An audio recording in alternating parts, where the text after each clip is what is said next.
एक बार एक व्यक्ति जीवन में अपनी असफलता से हताश होकर चुपचाप बैठा हुआ था। उसकी निराशा देख भगवान स्वयं उसके सामने प्रकट हुए। उस व्यक्ति ने भगवान से पूछा, मैंने अपने जीवन में बहुत कड़ी मेहनत की लेकिन मुझे अब तक सफलता नहीं मिली। मैं लगातार असफलता प्राप्त करते जा रहा हूँ। अब आप बताइए कि मेरे जीवन की क्या कीमत है। इस पर भगवान मुस्कुराए और मुस्कुराते हुए उसे एक लाल चमकदार छोटा सा पत्थर थमा दिया। व्यक्ति ने पूछा, इस पत्थर का मैं क्या करूं? ईश्वर ने कहा, तुम इस पत्थर को लेकर जाओ और बाजार में इसकी कीमत जान कर आओ। ध्यान रखना, इस पत्थर को बेचना नहीं है।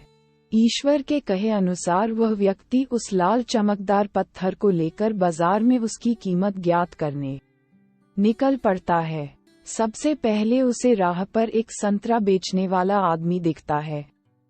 वह सबसे पहले उस आदमी के पास जाता है और पूछता है, भाई तुम इस लाल रंग के पत्थर का क्या कीमत दोगे? संतरे वाला पत्थर की सुंदर रंगों को देख कहता है, तुम इस पत्थर के बदले में मुझसे 5-6 संतरे ले जा सकते हो। व्यक्ति ने कहा कि मुझे तो इस पत्थर को बेचना नहीं है। ये कहकर वह आगे बढ़ जाता। आगे राह में उसे एक और सब्जी वाला दिखता है। उस सब्जी वाले से पूछता है कि भाई तुम इस लाल रंग के पत्थर को कितने में खरीदोगे? सब्जी वाला भी उस पत्थर की खूबसूरती से आकर्षित होकर कहता है कि तुम्हें इस पत्थर के बदले में मैं एक बोरा आलू दे सकता हूँ। बताओ, बेचोगे इस पत्थर को? व्यक्ति कहता है, नहीं, मुझे इस पत्थर को नहीं बेचना है। अब वह व्यक्ति सीधे एक सोनार की दुकान चला जाता है। सोनार के दुकान में बहुत बेशकीमती खूबसूरत गहने पड़े हुए थे। वह व्यक्ति अब उस सोनार को पत्थर दिखाते हुए पूछता है कि इस पत्थर की कीमत क्या दोगे? सोनार बहुत ध्यान से उस पत्थर को देखता है। अंत में वह कहता है कि इस पत्थर के बदले में मैं तुम्हें 1 करोड़ रुपए दे सकता हूँ। लेकिन वह व्यक्ति बोलता है कि मुझे इस पत्थर को नहीं बेचना। सोनार को लगता है कि शायद दाम कम बता रहा हूँ, इसीलिए वह पत्थर बेचने से मना कर रहा है। इसीलिए सोनार पत्थर की कीमत बढ़ाकर 2 करोड़ कर देता है। लेकिन वह व्यक्ति तब भी यही कहता है कि मैं इस पत्थर को तो बेच ही नहीं सकता। सोनार के दुकान से निकलकर वह व्यक्ति अब हीरे की दुकान में घुसता है, जहां पर बहुत बेशकीमती रत्न पड़े हुए थे। व्यक्ति हीरे के दुकानदार को पत्थर दिखाते हुए इसकी कीमत पूछता है। हीरे का व्यापारी लगभग 10 मिनट तक पत्थर को बहुत ही बारीकता से जांच करता है और अंत में वह एक मलमल के कपड़े पर उस पत्थर को रखकर उसके सामने अपना सिर टेक लेता है। व्यक्ति पूछता है कि इसकी कीमत कितनी है?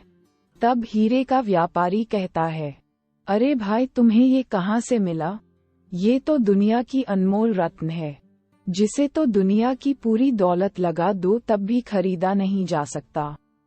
ये सुन वह व्यक्ति बहुत अचंभित हो जाता है और वह सीधे ईश्वर के पास आता है और सारी घटना भगवान को बताता है। उसके बाद पूछता है कि ईश्वर, अब तो बताइए कि मेरे जीवन की कीमत क्या है? तब ईश्वर कहते हैं कि संतरे वाले, सब्जी वाले, सोनार वाले और हीरे वाले सभी ने तो तुम्हें तुम्हारे जीवन की कीमत बता दी है। व्यक्ति कहता है, मैं समझा नहीं। तब ईश्वर उसे विस्तार पूर्वक समझाते हुए कहते हैं कि तुम किसी के लिए पत्थर के टुकड़े के समान हो तो किसी के लिए अनमोल रत्न। जिस तरह सबने अपनी अलग अलग जानकारी के हिसाब से इस पत्थर की कीमत बताई, लेकिन उस हीरे के व्यापारी ने इस पत्थर की असली पहचान कर ली।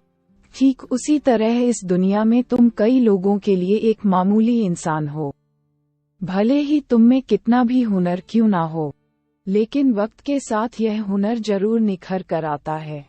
तुम्हें बस परिश्रम और धैर्य की जरूरत है। सीख, इस कहानी से हमें यही सीख मिलता है कि हर मनुष्य को खुद पर विश्वास रखना चाहिए।